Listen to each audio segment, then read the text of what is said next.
കർത്താവിൻ്റെ അതിപരിശുദ്ധ നാമം വാഴ്ത്തപ്പെടുമാറാകട്ടെ. ദൈവകൃപയിൽ ആശ്രയിച്ചുകൊണ്ട് ഇപ്പോൾ നിങ്ങളോടൊപ്പമായിരിക്കുന്നതിൽ വലിയ സന്തോഷമുണ്ട്. എൻ്റെ പേര് പാസ്റ്റർ ജി സാമുവൽ. ഞാൻ അറ്റ്ലാന്റയിൽ നിന്ന് ദൈവവചനം നിങ്ങളോട് സംസാരിക്കുന്നു. പാസ്റ്റർ ഡാനിയൽ ജോണിനെയും തൻ്റെ ശുശ്രൂഷകളെയും എല്ലാം ദൈവം ധാരാളമായി അനുഗ്രഹിക്കട്ടെ എന്ന് പ്രാർത്ഥിക്കുന്നു. പ്രിയ കുടുംബം, ഇതുമായി ബന്ധപ്പെട്ട്, ഈ ശുശ്രൂഷയുമായി ബന്ധപ്പെട്ട് വളരെ അധ്വാനിക്കുന്നുണ്ട്. അവരുടെ അധ്വാനത്തിന് സ്വർഗത്തിലെ ദൈവം മറുപടി നൽകി അത്ഭുതകരമായി നടത്തട്ടെ എന്ന് ആഗ്രഹിക്കുകയും പ്രാർത്ഥിക്കുകയും ചെയ്യുന്നു. അരോമ ടി വിയിലൂടെയുള്ള എല്ലാ ശുശ്രൂഷകളെ ഓർത്ത് ദൈവത്തെ സ്തുതിക്കുന്നു. പ്രേക്ഷകരായിരിക്കുന്ന എല്ലാ പ്രിയപ്പെട്ടവർക്കും കർത്താവിൻ്റെ നാമത്തിൽ വന്ദനവും സ്നേഹവും അറിയിക്കുന്നു.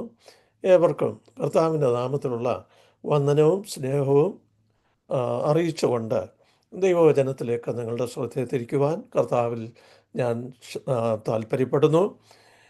ഈ ദിവസങ്ങളിൽ നിസ്തുലനും മഹത്വപൂർണനുമായ ക്രിസ്തു എന്ന വിഷയത്തെ ആസ്പദമാക്കി യേശുക്രിസ്തുവിനെക്കുറിച്ചുള്ള വേദപുസ്തക വെളിപ്പെടുത്തൽ കഴിയുന്നത്ര ചുരുക്കത്തിൽ നിങ്ങളോട് പറയുവാൻ ഇടയായിക്കൊണ്ടിരിക്കുന്നു. അതിൽ വലിയ സന്തോഷമുണ്ട്. അനേകരുടെ ഫീഡ്ബാക്കുകളൊക്കെ വളരെ സന്തോഷം ഉള്ളതാണ്. എല്ലാവരെയും ദൈവം ധാരാളമായി അനുഗ്രഹിക്കുകയും എല്ലാവർക്കും ക്രിസ്തുവിനെ പൂർണ്ണമായി ഗ്രഹിപ്പാൻ തിരുവചന വെളിപ്പെടുത്തലിലൂടെ, അല്ലെങ്കിൽ തിരുവചന വെളിച്ചത്തിൽ, വേദപുസ്തക വെളിച്ചത്തിൽ യേശുക്രിസ്തുവിനെ അനുഭവിച്ചറിയുവാൻ എല്ലാവർക്കും ദൈവം കൃപ ചെയ്യട്ടെ എന്ന് ആത്മാർത്ഥമായി പ്രാർത്ഥിക്കുന്നു. ദൈവത്തിൽ സ്തോത്രം. അവസാനമായി നാം ചിന്തിക്കുവാൻ തുടങ്ങിയത് യേശുക്രിസ്തു എന്തുകൊണ്ട് മനുഷ്യനായി ഭൂമിയിലേക്ക് വന്നു. കർത്താവിൻ്റെ ഭൂമിയിലേക്കുള്ള വരവിന് പരമമായ ഉദ്ദേശമുണ്ട്. ആ ഉദ്ദേശങ്ങൾ എന്തായിരുന്നു എന്നുള്ളത് ഞാൻ നിങ്ങളോട് ദൈവവചനത്തിൻ്റെ അടിസ്ഥാനത്തിൽ പറഞ്ഞു വരികയായിരുന്നു.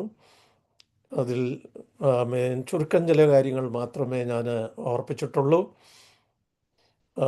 ആദാമാണ് അനുസരണക്കേടിനാൽ പാപത്തിലകപ്പെട്ടത്. തന്നിമിത്തം സകല മനുഷ്യരും പ്രകൃത്യാ പാപികളായി തീർന്നു. Human nature became sinful.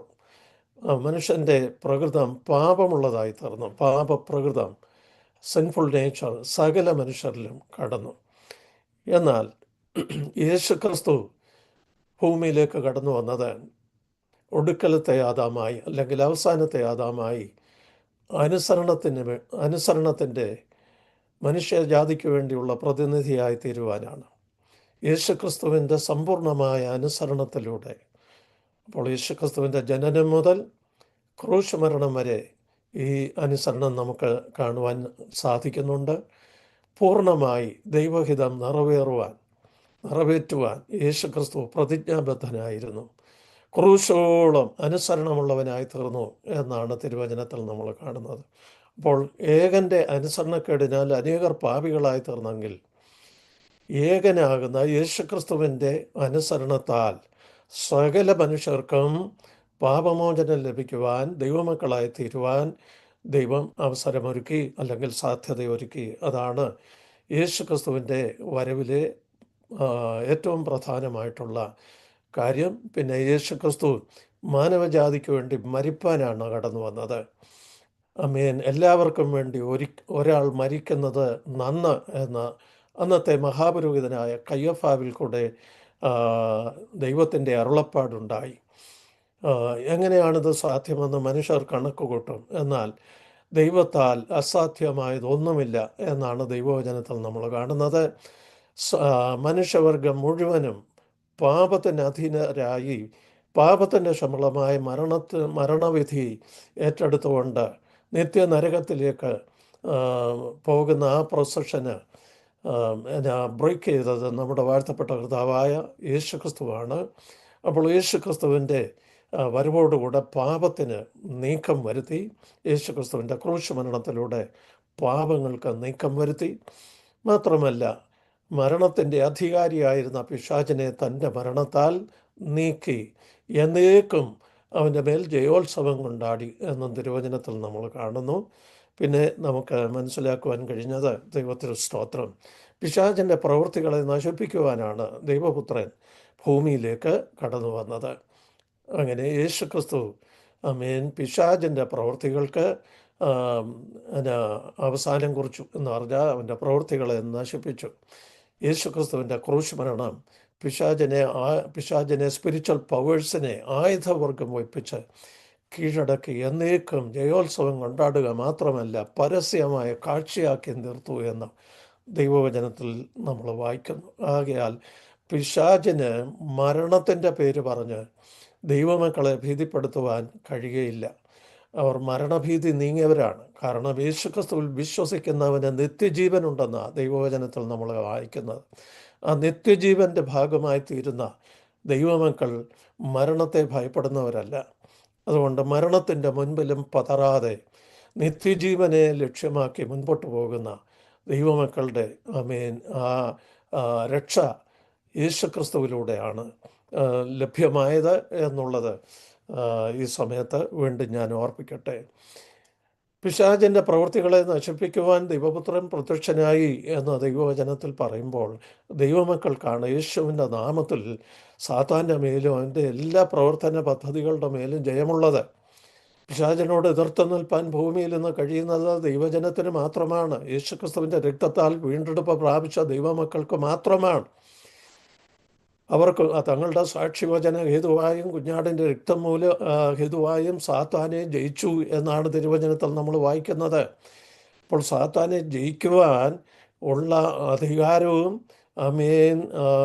എല്ലാ നിലയും സ്വർഗം നമുക്ക് ദാനം ചെയ്തിരിക്കുമ്പോൾ ആരുടെയും വഞ്ചനയാൽ വിവിധ കാര്യങ്ങളെ ഭയപ്പെട്ട് മരണഭീതിയുള്ളവരായി ആരും മുൻപോട്ട് പോകുവാൻ ഇടയാകരുത്. അങ്ങനെ ഉള്ള കാര്യങ്ങൾ ഒരുപാട് ഞാൻ കണ്ടു കേട്ടും വരികയാണ്. ഇന്നും മരണഭീതി മനുഷ്യരെ ദൈവമക്കളെന്ന് അവകാശപ്പെടുന്നവർ തന്നെ മരണഭീതിയിൽ കഴിയുന്നത് കണ്ടിട്ടുണ്ട്. പേടിയാണ് മരണം എന്ന് പറയുന്നത്. ശവപ്പെട്ടി കണ്ട പേടിയാണ്. ഇങ്ങനെ ഉള്ള ഒരുപാട് സെമിത്തേരി കണ്ട പേടിയാണ്. ഫ്യൂണറലൊന്നും പോകാത്ത ആളുകളുണ്ട്, പേടിയാണ്. വാഹനയാത്ര, പ്ലെയിന് യാത്ര ചെയ്യാത്തവരുണ്ട്, പേടിയാണ് മരിച്ചു പോകുമെന്ന്. ഇങ്ങനെ ഒരുപാട് പേടി ഉള്ളവർ ഉണ്ട്. ഇതൊക്കെ അനാവശ്യമായിട്ടുള്ളതാണ്. കാരണം ദൈവമക്കൾ ഈ സകല ഭയങ്ങളിൽ നിന്നും വിടുതൽ പ്രാപിച്ചവരാണ്. യേശുവിൻ്റെ നാമത്തിൽ വിടുതൽ പ്രാപിച്ചവരാണ്. അപ്പോൾ യേശുവിൻ്റെ നാമത്തിൽ നമുക്ക് ജയം പ്രാപിപ്പാൻ കഴിയും. ഒരു സംഭവം ഞാൻ ഓർപ്പിക്കുവാൻ താല്പര്യപ്പെടുകയാണ്. ഞാൻ നാട്ടിൽ ഒരു ബൈബിൾ സ്കൂളിൽ 2 വർഷം താമസിച്ച് ശുശ്രൂഷ ചെയ്ത സമയമുണ്ട്. എൻ്റെ വിവാഹത്തിന് മുൻപാണ്. അന്ന് ഒരു ഗസ്റ്റ് ഹൗസ് ഉണ്ട്. അവിടെ ഉള്ളൊരു റൂമിലാണ് ഞാൻ താമസിച്ചിരുന്നത്.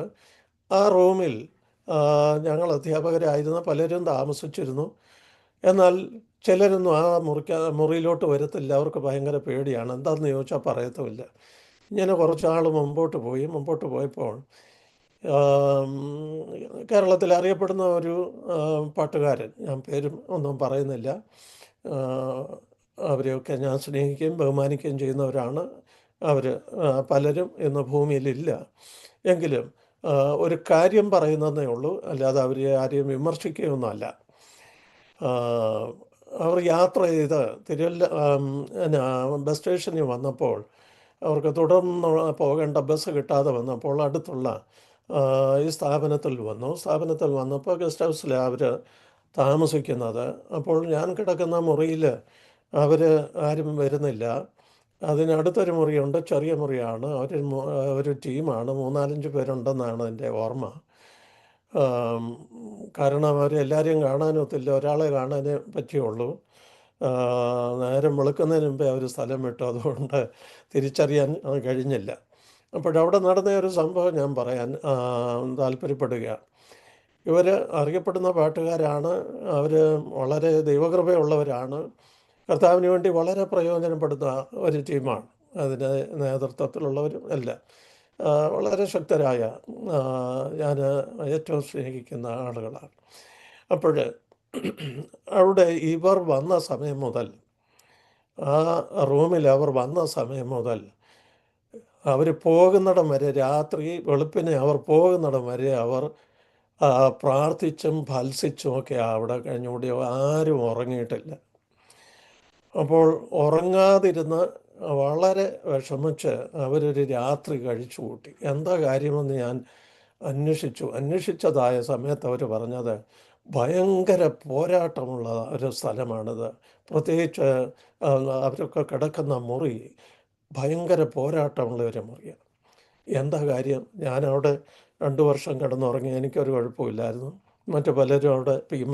Sir, T J. ഉമ്മച്ചനപ്പച്ചന്, കാനമച്ചന്, തോന്നിയമല പാസ്റ്റർ കെ ചെറിയാന്, ഇങ്ങനെ കെ.എം. ജോണ്, ഇങ്ങനെ ആ, പിന്നെ അനേക ദൈവദാസന്മാരവിടെ വന്ന് താമസിക്കുകയും പാർക്കുകയും ചെയ്തിട്ടുണ്ട്. അവർക്കാർക്കും ഒരു കുഴപ്പവും പറ്റിയിട്ടില്ല. എന്തായത്?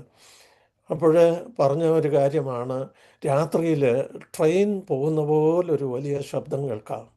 അത് പോരാട്ടമാണ്. പിന്നെ ഈ ഗസ്റ്റ് ഹൗസിൻ്റെ പുറത്ത് പുറംഭിത്തിയുമായി ബന്ധപ്പെട്ട് അവിടെ കമ്പി വലയാണ് ഇട്ടിരിക്കുന്നത്. ആ കമ്പി വലയിൽ എന്നാ ഈ രാത്രിയാകുമ്പോൾ ഭയങ്കര ശബ്ദം, ഏതോ വന്ന് വലിയ ശബ്ദം ഉണ്ടാക്കി അടിച്ച് ബഹളം ഉണ്ടാക്കുന്നതായി കേൾക്കാം. അപ്പോൾ ഇത് രണ്ടുമാണ് അവരെ പോരാട്ടമെന്ന് പറഞ്ഞാൽ അവർ വളരെ ഭാരപ്പെട്ട് രാത്രി മുഴുവനും പ്രാർത്ഥിച്ചും ഭത്സിച്ചും പേടിച്ചും വെളുപ്പിനെ അവർ സ്ഥലം വിടുകയും ചെയ്തു. ആരെയും കാണാനും പറ്റിയില്ല.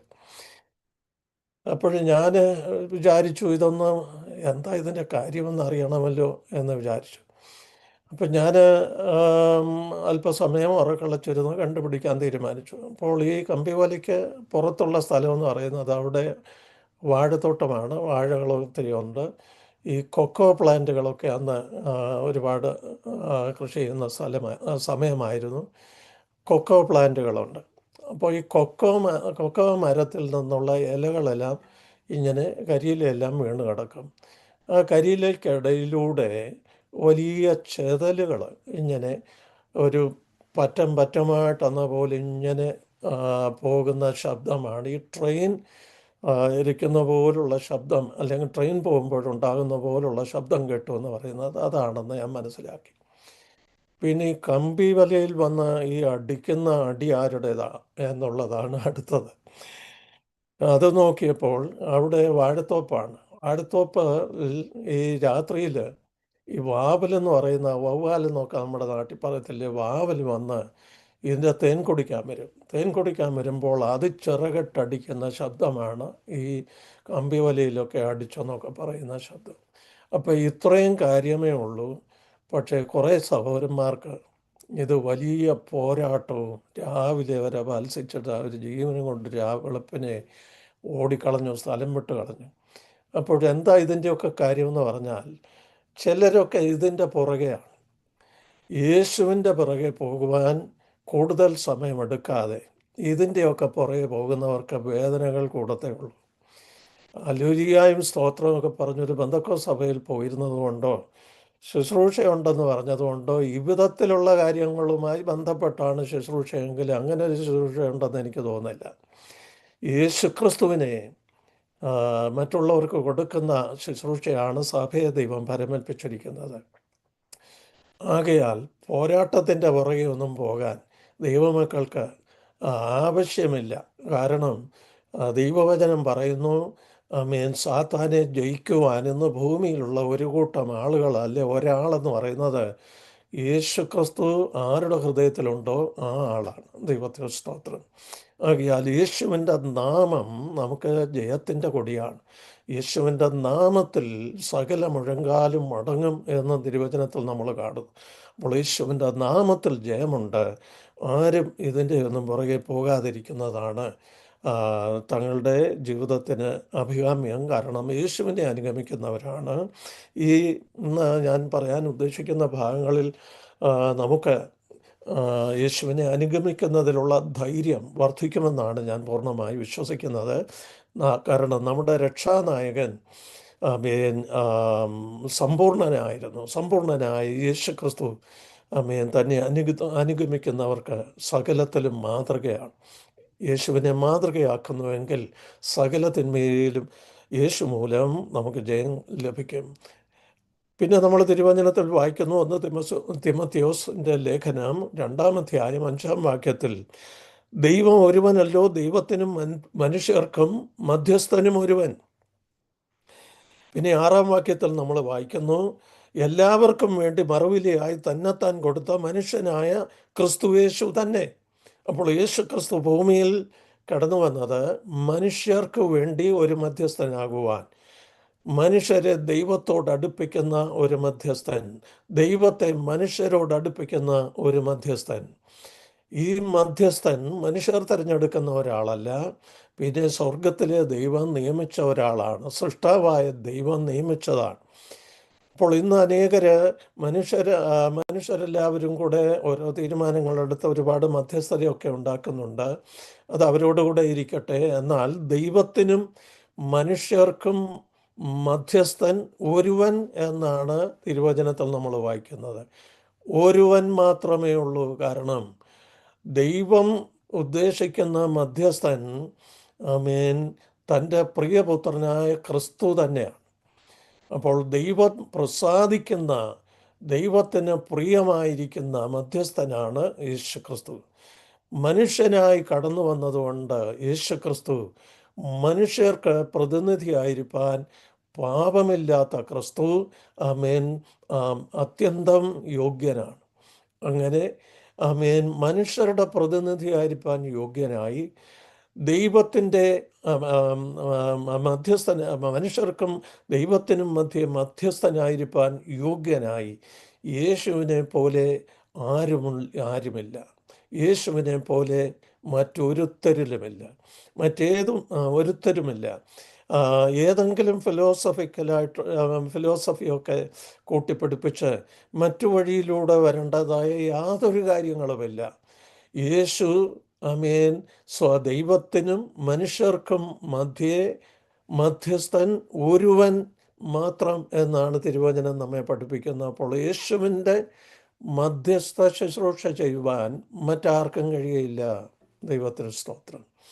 യേശുവിൻ്റെ സുവിശേഷം അറിയിക്കുന്നവരാണ് കർത്താവിൻ്റെ ശുശ്രൂഷകരാണ് വീണ്ടെടുക്കപ്പെട്ട ദൈവജനം, കർത്താവ് വിളിച്ചു വേർതിരിച്ചിരിക്കുന്ന ശുശ്രൂഷകന്മാർ.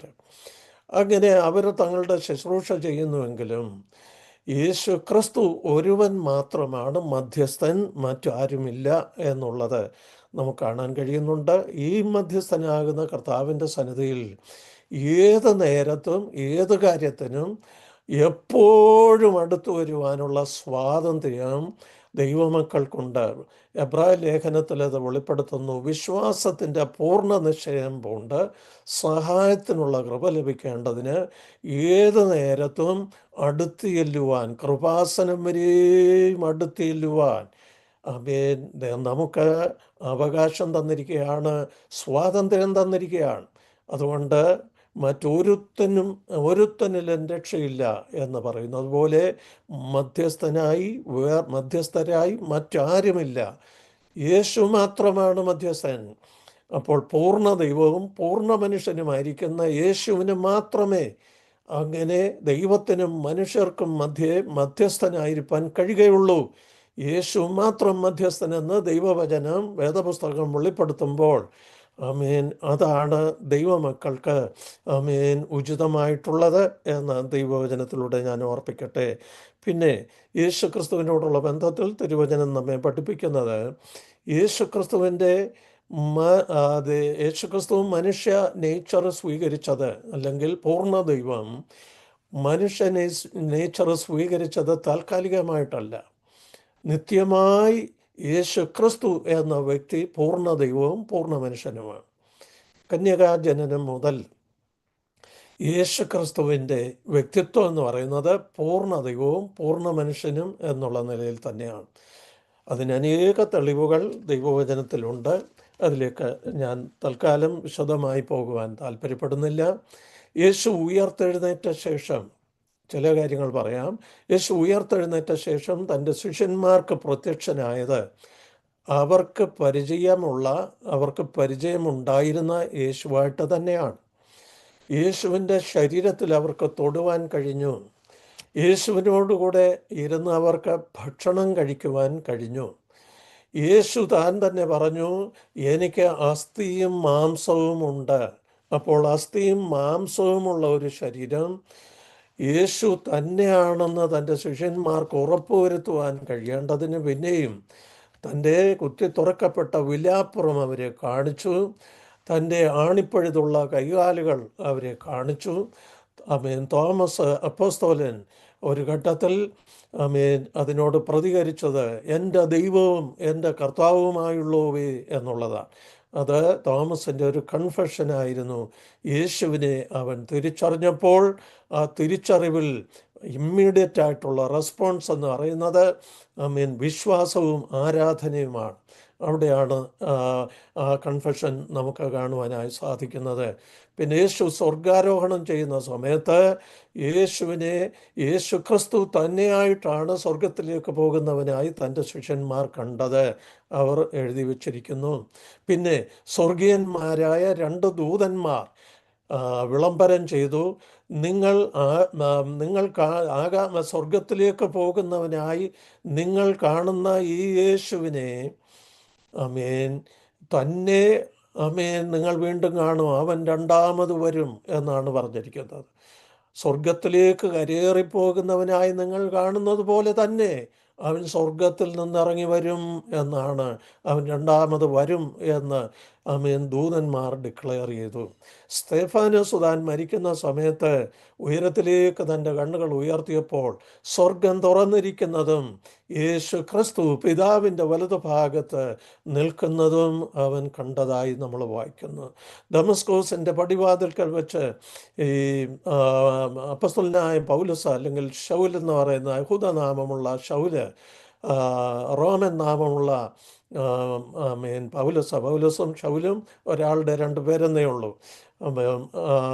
ശൗല് യേശുക്രിസ്തുവിൻ്റെ പ്രത്യക്ഷത തനിക്കുണ്ടായപ്പോൾ നീ ആരാകുന്നു കർത്താവ് എന്നാണ് ചോദിക്കുന്നത്. നീ ഉപദ്രവിക്കുന്നവനായ യേശുവാകുന്നു ഞാനെന്നാണ് യേശു മറുപടി കൊടുത്തത്. പത്മോസ് ദ്വീപിൽ യോഹന്നാൻ അപ്പോസ്തലനായിരുന്നപ്പോൾ യേശുക്രിസ്തുവിനെ മനുഷ്യപുത്രൻ എന്ന നിലയിൽ കണ്ടതായി 1-ാം അധ്യായത്തിൽ വെളിപ്പെടുത്തുന്നു. ഇങ്ങനെ ദൈവവചനത്തിലുടനീളം യേശുക്രിസ്തു പൂർണ്ണ ദൈവവും പൂർണ്ണ മനുഷ്യനുമായി എന്നും എന്നേക്കുമായിരിക്കുമെന്നുള്ള സത്യമാണ് വെളിപ്പെടുത്തുന്നത്. അത് നേരിട്ട് ഈ വചനങ്ങൾ ഉള്ളതുകൊണ്ട് അതാണ് വിശ്വാസയോഗ്യം എന്നുള്ളത് ഞാൻ ഓർപ്പിക്കട്ടെ. ഇനിയും നമുക്ക് ഇന്ന് കൂടുതലായി ചിന്തിക്കുവാൻ ഞാൻ ആഗ്രഹിക്കുന്നത് ഗെത്സമനയിലെ ക്രിസ്തു എന്നുള്ള സത്യമാണ്, ആ ഭാഗമാണ്. ഇത് 4 സുവിശേഷങ്ങളിലും, പുതിയ നിയമത്തിലെ ആദ്യത്തെ 4 ഗ്രന്ഥങ്ങളിൽ, 4 സുവിശേഷങ്ങളിലും നമ്മളിത് കാണുന്നുണ്ട്. ഈ 4 ഗ്രന്ഥങ്ങളും അപ്പോസ്തല പ്രവൃത്തികളുടെ പുസ്തകവും ചരിത്ര ഗ്രന്ഥങ്ങളാണ്. ഒന്ന് യേശുക്രിസ്തുവിൻ്റെ ജനനം, യേശുക്രിസ്തുവിൻ്റെ ശൈശവം, അതുപോലെ ശുശ്രൂഷ, യേശുക്രിസ്തുവിൻ്റെ ക്രൂശുമരണം അടക്കം പുനരുത്ഥാനം എന്നീ കാര്യങ്ങളെക്കുറിച്ചുള്ള ചരിത്ര വസ്തുതകൾ 4 സുവിശേഷകന്മാരിൽ കൂടെ വെളിപ്പെടുത്തിയിരിക്കുമ്പോൾ അപ്പോസ്തല പ്രവൃത്തികളുടെ പുസ്തകത്തിൽ ഭൂമിയിൽ പരിശുദ്ധാത്മാവ് വന്ന് ചെയ്ത പ്രവൃത്തികളെക്കുറിച്ച് വിവരിക്കുന്ന ചരിത്ര പുസ്തകമാണ്. അങ്ങനെ 5 ചരിത്ര പുസ്തകങ്ങൾ നമുക്ക് പുതിയ നിയമത്തിൽ കാണുവാൻ കഴിയും. ആദ്യത്തെ 4 സുവിശേഷങ്ങളും അപ്പോസ്തല പ്രവൃത്തികളും. ഈ 4 സുവിശേഷങ്ങളിൽ, ചരിത്ര ഗ്രന്ഥങ്ങളിൽ, മത്തായി സുവിശേഷം 26-36 മുതൽ 56 വരെയുള്ള ഭാഗങ്ങളിലും, മർക്കോസിൻ്റെ സുവിശേഷം 14-32 മുതൽ 52 വരെയുള്ള ഭാഗങ്ങളിലും, ലൂക്കോസിൻ്റെ സുവിശേഷം 22-39 മുതൽ 54 വരെയുള്ള ഭാഗങ്ങളിലും, യോഹന്നാൻ്റെ സുവിശേഷം 18-ാം അധ്യായം 1 മുതൽ 12 വരെയുള്ള ഭാഗങ്ങളിലും യേശുക്രിസ്തുവിൻ്റെ ഗെത്സമനയിലെ അനുഭവങ്ങളെ, പ്രാർത്ഥനയെ, തുടർന്ന് യേശുവിനെ അറസ്റ്റ് ചെയ്യുന്ന ആ സംഭവങ്ങളെല്ലാം വളരെ വ്യക്തമായി ഒരാൾ പറയാത്തത് മറ്റൊരാൾ പറഞ്ഞ് വളരെ ക്ലിയറായി നമുക്ക് ആ പിക്ചർ, ആ ദർശനം വെളിപ്പെടുത്തി തരുന്നുണ്ട്. ദൈവത്തിന് സ്തോത്രം. അപ്പോൾ മത്തായി സുവിശേഷത്തിലും മർക്കോസ് സുവിശേഷത്തിലും ഗെത്സമന എന്ന തോട്ടത്തിൽ എന്ന് പ്രത്യേകം പറഞ്ഞിരിക്കുന്നത് നമുക്ക് കാണാൻ കഴിയും. ലൂക്കോസിൻ്റെ സുവിശേഷത്തിൽ ഒരു സ്ഥലമെന്ന് മാത്രമേ പറയുന്നുള്ളൂ, പേര് പറയുന്നില്ല, തോട്ടമെന്നും പറയുന്നില്ല. യോഹന്നാൻ്റെ സുവിശേഷത്തിൽ ഒരു തോട്ടം എന്നാണ് പറയുന്നത്, ഗെത്സമന എന്ന പേര് അവിടെ ഉപയോഗിക്കുന്നില്ല. അപ്പോൾ ഗത്സമന എന്നാണ് ആ തോട്ടത്തിൻ്റെ പേരെന്ന് മത്തായി സുവിശേഷത്തിലും മാർക്കോസിൻ്റെ സുവിശേഷത്തിലും നമ്മൾ കാണുന്നു. ഗത്സമന എന്ന വാക്കിൻ്റെ അർത്ഥം ഓയിൽ പ്രസ് എന്നാണ്. എന്ന് പറഞ്ഞാൽ ഒലിവ് കായ്കൾ ആട്ടി എണ്ണയെടുക്കുന്ന ചക്കിനാണ് ഓയിൽ പ്രസ് എന്ന് പറയുന്നത്. അപ്പോൾ ഗത്സമന തോട്ടത്തിൽ ഇങ്ങനെ ഉള്ള ചക്ക് ഉണ്ടായിരുന്നു, അല്ലെങ്കിൽ ഓയിൽ പ്രസ് ഉണ്ടായിരുന്നു എന്ന് കരുതാം. അതുകൊണ്ടാണ് ഇതിന് ആ പേര് വന്നതെന്നും ചിന്തിക്കാം. ഗത്സമന എന്ന വാക്ക്. ഇതിൻ്റെ ലൊക്കേഷൻ ഇതെവിടെയായിരുന്നു എന്ന് പറയുമ്പോൾ ചരിത്രത്തിൽ നമുക്ക് കാണാൻ കഴിയുന്നത് പഴയ യെരൂശലേം പട്ടണത്തിൻ്റെ കിഴക്കു ഭാഗത്ത് ഒലിവ് മലയുടെ ചരിവിലുള്ള ഒരു തോട്ടമാണ് ഈ ഗത്സമന തോട്ടം എന്ന് പറയുന്നത്. യെരൂശലേമിൽ നിന്ന് ഏതാണ്ട് 1 മൈലിൽ താഴെ ദൂരം മാത്രമേ ഈ സ്ഥലത്തിലേക്ക് ഉള്ളൂ. ഏതാണ്ട് 1-ൽ താഴെ കിലോമീറ്റർ, അത് ഏതാണ്ട് 1/2 മൈലോളം ദൂരം വരും.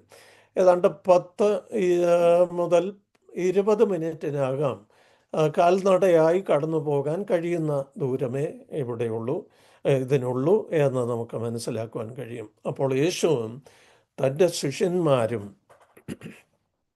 യെരൂശലേമിൽ നിന്ന് നടന്ന് കിദ്രോൻ തോട് കടന്ന് ഒലിവ് മലയുടെ ചരിവിലുള്ള ഗത്സമന തോട്ടത്തിൽ എത്തിച്ചേർന്നു എന്ന് ഈ വചനങ്ങളിൽ നിന്ന് നമുക്ക് മനസ്സിലാക്കുവാൻ കഴിയും.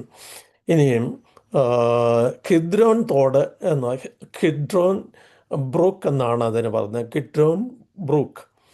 കിദ്രോൻ തോടെന്ന് മലയാളത്തിൽ നമ്മൾ വായിക്കുന്നു. യെരൂശലേമിൽ നിന്ന് ആരംഭിച്ച് തെക്ക് കിഴക്ക് കൂടി ഒഴുകി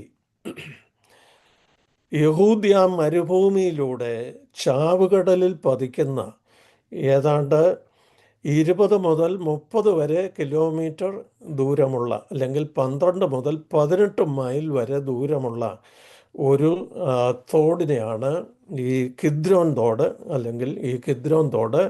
ഇത്രയും ആണ് അതിനെക്കുറിച്ച് നമുക്ക് കാണുവാനായി സാധിക്കുന്നത്. മഴക്കാലത്ത് മാത്രമേ ഈ തോട്ടിൽ വെള്ളമുണ്ടായിരുന്നുള്ളൂ എന്നാണ് പറയപ്പെടുന്നത്. അപ്പോൾ യേശുവും തൻ്റെ ശിഷ്യന്മാരും കിദ്രോൻ തോട് കടക്കുമ്പോൾ അതിൽ വെള്ളമില്ലായിരുന്നു എന്നാണ് അതേ നമുക്ക് വായിപ്പാനായി സാധിക്കുന്നത്. ദൈവത്തിൽ സ്തോത്രം. ഇനിയും കിദ്രോൻ തോട്ടിൻ്റെ അല്ലെങ്കിൽ കിദ്രോൻ ബ്രൂക്കിൻ്റെ പ്രാധാന്യതയെ സിംബോളിക്കലായി അല്ലെങ്കിൽ അടയാളപരമായി ചില സത്യങ്ങൾ ഇതിൽ നിന്ന് നമുക്ക് മനസ്സിലാക്കുവാൻ കഴിയും. അതുകൂടെ ഓർപ്പിക്കുവാൻ ഞാൻ താല്പര്യപ്പെടുന്നു. നമ്മുടെ ദാവീദ് രാജാവ്, ഇസ്രായേലിൻ്റെ 2ാമത്തെ രാജാവായിരുന്ന ദാവീദ് ഒരു മധുര ഗായകനായിരുന്നു. സങ്കീർത്തനങ്ങളിൽ അനേകവും ദാവീദ് രചിച്ച സങ്കീർത്തനങ്ങളായി നമുക്ക് കാണുവാൻ കഴിയുന്നുണ്ടല്ലോ. അപ്പോൾ ദാവീദ്യ സങ്കീർത്തനങ്ങളിൽ അവൻ പരിശുദ്ധാത്മാവിൽ നിറഞ്ഞ് ഭാവികാലം സംബന്ധിച്ച അനേക വിഷയങ്ങളെക്കുറിച്ച് പ്രവചിച്ചിട്ടുണ്ട്. യേശുക്രിസ്തുവിൻ്റെ കഷ്ടാനുഭവങ്ങളെക്കുറിച്ചും യേശുക്രിസ്തുവിനെക്കുറിച്ചും ഉള്ള വലിയ ദർശനം ഈ സങ്കീർത്തനങ്ങളിൽ ദാവീദിൽ കൂടെ നമുക്ക് ലഭിച്ചിട്ടുണ്ട്. അതിൽ 110-ാം സങ്കീർത്തനത്തിൻ്റെ 7-ാം വാക്യത്തിൽ നമ്മൾ ഇങ്ങനെ വായിക്കുന്നു: ദാവീദ് പരിശുദ്ധാത്മാവിൽ നിറഞ്ഞവനായി പ്രവചിച്ചത്, അവൻ വഴിയരികിലെ തോട്ടിൽ നിന്ന് കുടിക്കും. യേശുക്രിസ്തു കിദ്രോൻ തോട്ടിൽ നിന്ന് കുടിച്ചു എന്നോട് അർത്ഥമാകുന്നില്ല. പക്ഷേ ഈ ഒരു സൂചന, അവൻ വഴിയരികിലെ തോട്ടിൽ നിന്ന് കുടിക്കും, അപ്പോൾ അവൻ്റെ തല ഉയരും എന്ന് പറയുന്നുണ്ട്. അപ്പോൾ അതിൽ നിന്ന് ആരുടെ തലയാണ് ഉയർന്നത്? യേശുക്രിസ്തുവിൽ വിശ്വസിക്കുന്നവരുടെ തലകളാണ് ഉയർന്നത്. ദൈവത്തിന് സ്തോത്രം. എന്നാൽ യേശു സ്വയം നമുക്ക് വേണ്ടി നൽകുവാൻ സമർപ്പിച്ച സമർപ്പണമാണ് യേശുവിൻ്റെ കഷ്ടാനുഭവങ്ങളിലും ക്രൂശ് മരണത്തിലും നമുക്ക് കാണുവാനായി സാധിക്കുന്നത്. അവൻ വഴിയരികിലെ തോട്ടിൽ നിന്ന് കുടിക്കും എന്നാണ് ദാവീദ് പ്രവചിച്ചതെങ്കിൽ ദൈവത്തിന് സ്തോത്രം. ഈ കിദ്രോൻ തോട്ടിന് സമീപമുള്ള ഒലിവ് മലയുടെ ചരിവിൽ സ്ഥിതി ചെയ്യുന്ന ഈ ഗതസമന തോട്ടത്തിലാണ് യേശു കർത്താവ് പിതാവായ ദൈവം നൽകിയ പാനപാത്രം സ്വീകരിക്കുന്നത് എന്ന് നമുക്ക് കാണുവാനായി സാധിക്കും. ദൈവത്തിന് സ്തോത്രം. ഇനി കിദ്രോൻ ബ്രൂക്കിനെ ബ്ലാക്ക് ബ്രൂക്ക് എന്നും വിളിക്കാറുണ്ട്. കറുത്ത തോട്. എന്താണ് അതിന് കാരണം? ഈ താഴ്വരയിലെ മരങ്ങളും മറ്റും ഉള്ള ഒരു താഴ്വരയാണല്ലോ. ഈ താഴ്വരയിലെ ആ, ഇരുൾ നിമിത്തം, ഇരുട്ട് നിമിത്തമായിരിക്കും ഇതിന് ആ, ബ്ലാക്ക് ബ്രൂക്ക് എന്നുള്ള പേര് വന്നതെന്ന് ചിലർ കരുതുന്നു. അല്ല, യെരുശലേമിലെ സകല മാലിന്യങ്ങളും, ആ, ബിംബങ്ങളും മറ്റു സകല മാലിന്യം ശുദ്ധീകരിക്കുന്നതും സകല മാലിന്യങ്ങളും ഈ കിദ്രോൻ തോട്ടിലൂടെ ഒഴുക്കി കളയുന്നതായിട്ട് നമ്മൾ വായിക്കുന്നുണ്ട്. പഴയ നിയമത്തിലും നമ്മൾ വായിക്കുന്നു, പുതിയ നിയമത്തിൽ ഇവിടെ പ്രത്യേകിച്ച് കിദ്രോൻ തോടിനെ കുറിച്ച് നമ്മൾ വായിക്കുന്നു. അപ്പോൾ ഈ ബ്രൂക്കിലെ, ഈ തോട്ടിലെ വെള്ളത്തിൻ്റെ നിറം കൊണ്ടായിരിക്കും, നിറമാറ്റം കൊണ്ട്, ഈ മാലിന്യത്താലുള്ള നിറമാറ്റം കൊണ്ടായിരിക്കും അതിനെ കറുത്ത തോടെന്ന് വിളിക്കുന്നതെന്നും പറയപ്പെടുന്നു. ദൈവത്തിന് സ്തോത്രം. ഇനി മറ്റൊരു കാര്യം ഇതിൽ നിന്ന് നമുക്ക് മനസ്സിലാക്കുവാൻ കഴിയേണ്ടത്, യെരൂശലേമിൽ പെസഹ പെരുന്നാളിലും മറ്റുള്ള പ്രധാന പെരുന്നാളുകളിലും ഒക്കെ പിന്നെ അനേകം ആടുകളെ യാഗം കഴിക്കാറുണ്ട്. അനേകമെന്ന് പറഞ്ഞാൽ ഏതാണ്ട് ഒരു സമയത്ത് 2,60,000 ആടുകളെ യാഗം കഴിച്ചിരുന്നതായിട്ടാണ് ചരിത്രത്തിൽ ചിലർ അഭിപ്രായപ്പെടുന്നത്. അപ്പോൾ അനേക ആടുകളെ യാഗം കഴിച്ചിരുന്നു. അപ്പോൾ യാഗപീഠത്തിൽ നിന്ന്, അതിൻ്റെ പാർശ്വത്തിൽ നിന്ന് കിദ്രോൻ തോട്ടിലേക്കൊരു ചാനൽ ഉണ്ടായിരുന്നു എന്നാണ് പറയുന്നത്. ഈ ചാനൽ വഴി ഈ രക്തം കിദ്രോൻ തോട്ടിലേക്ക് ഒഴുക്കിയിരുന്നു എന്നാണ് പറയുന്നത്. അപ്പോൾ യേശു കർത്താവ് ഈ കിദ്രോൻ തോട് കടക്കുമ്പോൾ മനുഷ്യവർഗത്തിൻ്റെ പാപത്തിനു വേണ്ടി പ്രായശ്ചിത്ത ബലിയാകാൻ താൻ ഉറപ്പിച്ച് മുമ്പോട്ട് പോകുന്നു എന്നുള്ള ചിന്ത യേശുവിൽ ഉണ്ടായിരുന്നിരിക്കാം എന്നുള്ളത് നമുക്ക് തള്ളിക്കളയാൻ കഴിയത്തില്ല. ചില ചിന്തകന്മാർ അതിനെക്കുറിച്ച് വിവരിച്ചിട്ടുമുണ്ട്. ദൈവത്തിന് സ്തോത്രം.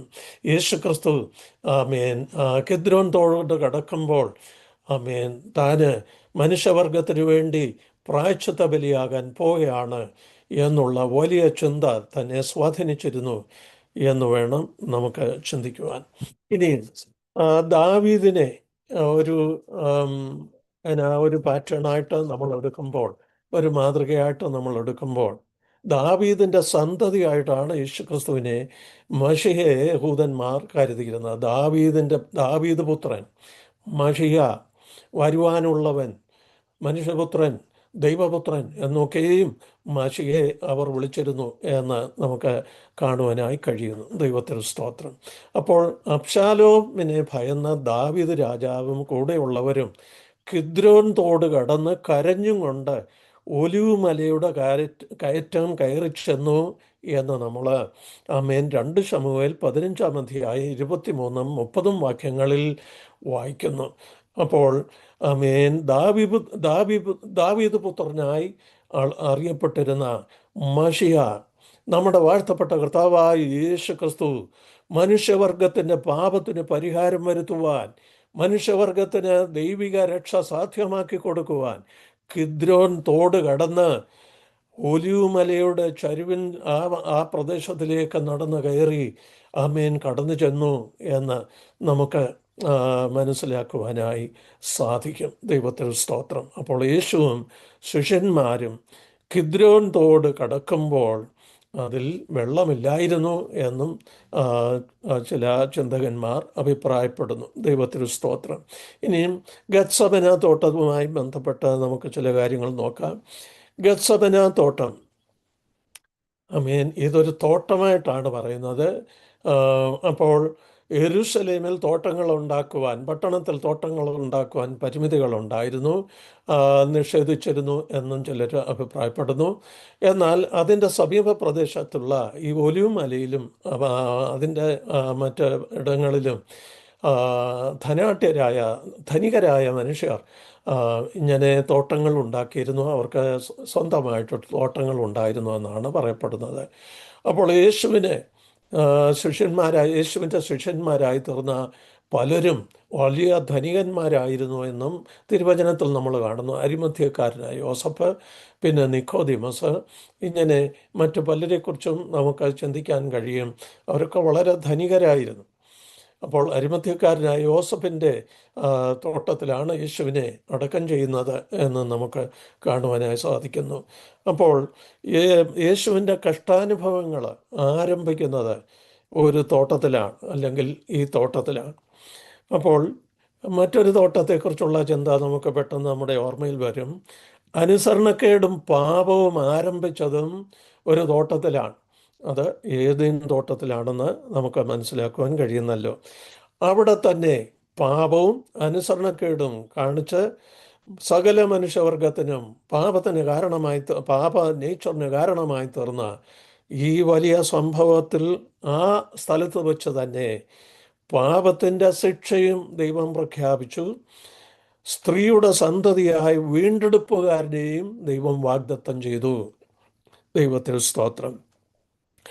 അപ്പോൾ കാലസമ്പൂർണതയിൽ വാഗ്ദത്തം ചെയ്ത സ്ത്രീയുടെ സന്തതിയായി യേശു കർത്താവ് ഭൂമിയിലേക്ക് കടന്നു വരികയും, ദൈവത്തിൽ സ്തോത്രം, ഗതസമന എന്ന തോട്ടത്തിൽ താന് മനുഷ്യവർഗത്തിൻ്റെ പാപം തൻ്റെ മേൽ വഹിക്കുകയും ചെയ്തു. അല്ലെങ്കിൽ ദൈവം അവൻ്റെ മേൽ പാപം ചുമത്തി യേശു തൻ്റെ ശരീരത്തിൽ മനുഷ്യവർഗത്തിൻ്റെ പാപത്തെ ഏറ്റെടുത്തു, ചുമന്നു എന്നും നമുക്ക് മനസ്സിലാക്കുവാൻ കഴിയും. ദൈവത്തിൽ സ്തോത്രം. ഞാൻ ഓർപ്പിച്ചല്ലോ, യേശുവിനെ അടക്കിയതും ഒരു തോട്ടത്തിലാണ്. യോഹന്നാൻ്റെ സുവിശേഷം 19-ാം അധ്യായം 41-ാം വാക്യത്തിൽ നമ്മൾ ആ ഭാഗം കാണുന്നു. ദൈവത്തിൽ സ്തോത്രം. AD 70 റോമക്കാർ യെരുശലേമിനെയും യെരുശലേം ഉണ്ടായിരുന്ന യഹൂദൻ്റെ ആലയത്തെയും നശിപ്പിച്ചതായി നമ്മൾ കാണുന്നു. ഈ തീത്തോസ് എന്ന് പറയുന്ന സൈന്യാധിപൻ്റെ നേതൃത്വത്തിൽ ഒലിവ് മലയിലെ എല്ലാ വൃക്ഷങ്ങളും വെട്ടിക്കളഞ്ഞു എന്നാണ് ചരിത്രത്തിൽ നമ്മൾ വായിക്കുന്നത്. അതിനുശേഷം ഇന്ന് ഏതാണ്ട് 8 ഒലിവ് മരങ്ങൾ ഈ ഗത്സമന തോട്ടത്തിലുണ്ടെന്ന് പറയുന്നു. ഈ വൃക്ഷങ്ങൾ പിൽക്കാലത്ത് പിൽഗ്രിംസായിട്ട് കടന്നു വന്നവർ, തീർത്ഥാടകരായിട്ട് കടന്നു വന്നവർ നട്ടുപിടിപ്പിച്ചതായിരിക്കാം. അല്ലെങ്കിൽ പഴയ ഒലിവിൽ നിന്ന്, ഒലിവിൻ്റെ വേരിൽ നിന്ന് കിളിർത്തു വന്ന ചെടികളായിരിക്കും എന്നുള്ള മരങ്ങളെന്നാണ് പല ചിന്തകന്മാരും ചരിത്രകാരന്മാരും ഒക്കെ അതിനെക്കുറിച്ച് പറയുന്നത്. ദൈവത്തിൽ സ്തോത്രം. അപ്പോൾ യേശു ക്രിസ്തുവിൻ്റെ കഷ്ടാനുഭവം ആരംഭിക്കുന്നത് കഷ്ടാനുഭവ ആഴ്ചയെന്ന് നമുക്ക് കാണുവാൻ കഴിയുന്നല്ലോ. ഹോശന്ന ദിവസം, അല്ലെങ്കിൽ ആഴ്ചവട്ടത്തിൻ്റെ 1-ാം ദിവസം രാവിലെ യേശു കർത്താവ് യെരുശലേമിലേക്ക് പ്രവേശിക്കുന്നു. യെരുശലേമിലേക്ക് പ്രവേശിക്കും വരെ ജനമാർത്തു അത്യുന്നതനായ ദൈവത്തിന് മഹത്വം. പിന്നെ കർത്താവിൻ്റെ നാമത്തിൽ വരുന്നവൻ വാഴ്ത്തപ്പെട്ടവൻ, ഹോശന്ന എന്ന് പറഞ്ഞ് കർത്താവിനെ സ്വീകരിക്കുന്നതായ, അല്ലെങ്കിൽ ആനയിക്കുന്നതായ ഒരു കൂട്ടം ജനത്തെയാണ് കാണുന്നത്. പട്ടണത്തിൽ കയറിയപ്പോൾ ആ ടോണിന് മാറ്റം വന്നു. പട്ടണത്തിലുള്ളവരാർത്തത് എന്താണ്? ദൈവത്തിൽ സ്തോത്രം. ഇവൻ നസ്രയത്തിൽ നിന്നുള്ള ഒരു പ്രവാചകൻ. ഇവൻ ആര് എന്ന ചോദ്യത്തിന് നസ്രയത്തിൽ നിന്നുള്ള ഒരു പ്രവാചകൻ എന്നാണ് പറഞ്ഞത്.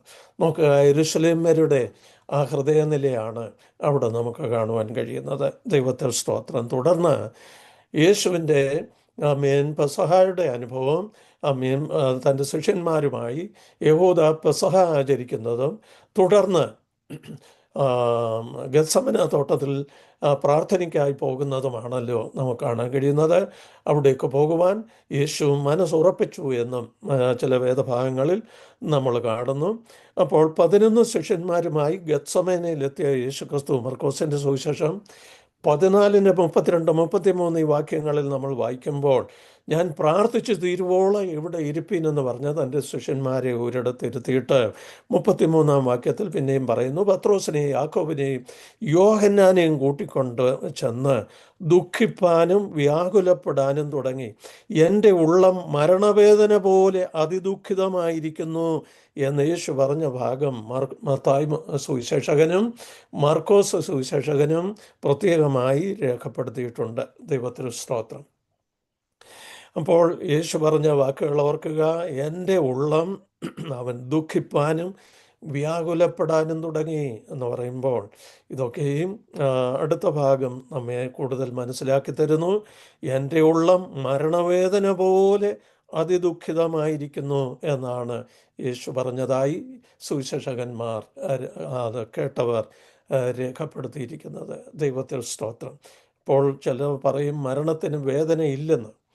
അപ്പോൾ യേശു കർത്താവിൻ്റെ വാക്കുകൾ ഇതാകൊണ്ട് മരണത്തിന് വേദനയുണ്ട് എന്നാണ് നമുക്ക് മനസ്സിലാക്കുവാൻ കഴിയുന്നത്. കാരണം ഇവിടെ വന്ന് ഈ മനുഷ്യനായി, മനുഷ്യ സാദൃശ്യത്തിലായി, പാപജഡത്തിൻ്റെ സാദൃശ്യം സ്വീകരിച്ച യേശു കർത്താവ് ആമേൻ മനുഷ്യവർഗത്തിന് വേണ്ടി മരിപ്പാനാണ് കടന്നു വന്നത്.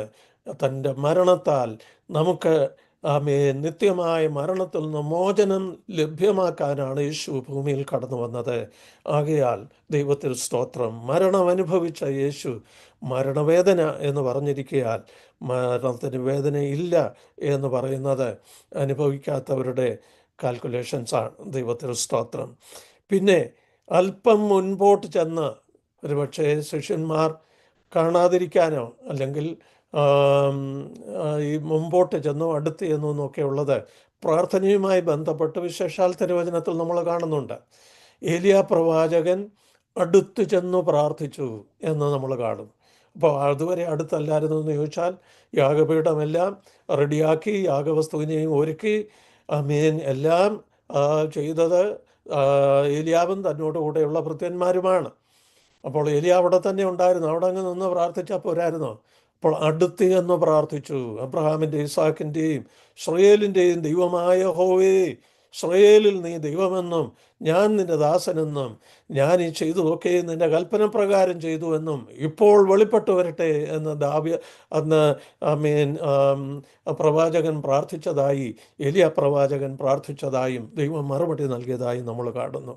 ഇവിടെ യേശു അല്പം ദൂരെ ചെന്ന് അത് ഒരു സോളിറ്റ്യൂഡ് അല്ലെങ്കിൽ പ്രാർത്ഥനയുടെ ഒരു ഏകാന്തത, പ്രാർത്ഥനയിൽ ഒരു ഡിസ്ട്രാക്ഷനും ഉണ്ടാകാതെ ഒരു ഏകാന്തതയും കർത്താവ് ആഗ്രഹിച്ചിരുന്നു എന്നുള്ളത് കർത്താവിൻ്റെ പ്രാർത്ഥനാ ജീവിതത്തിലെ ഒരു പ്രത്യേക കാര്യമായിരുന്നു. തിരക്കുള്ള ശുശ്രൂഷയുടെ നടുവിലും യേശുക്രിസ്തു ഏകനായി പ്രാർത്ഥിപ്പാൻ മലയിൽ പോയി. അതെല്ലാം ഈ ഗതസമന തോട്ടത്തിലായിരിക്കും എന്നാണ് കരുതപ്പെടുന്നത്. യേശുവും തൻ്റെ ശിഷ്യന്മാരും പലപ്പോഴും ഗത്സമനയിൽ പ്രാർത്ഥിപ്പാൻ കടന്നു പോയിട്ടുണ്ട്. യൂദയ്ക്ക് ആ സ്ഥലം അറിയാമായിരുന്നു. അതുകൊണ്ടാണ് അവൻ റോമൻ പട്ടാളക്കാരെയും മഹാപുരോഹിതൻ്റെയും സന്നദ്രീൻ സംഘത്തിൻ്റെയും സേവകരെയൊക്കെ കൂട്ടിക്കൊണ്ട് യേശുവിനെ പിടിപ്പാനായി ഗതസമന തോട്ടത്തിൽ ചെന്നത് എന്ന് നമുക്ക് മനസ്സിലാക്കാൻ കഴിയുന്നുണ്ടല്ലോ.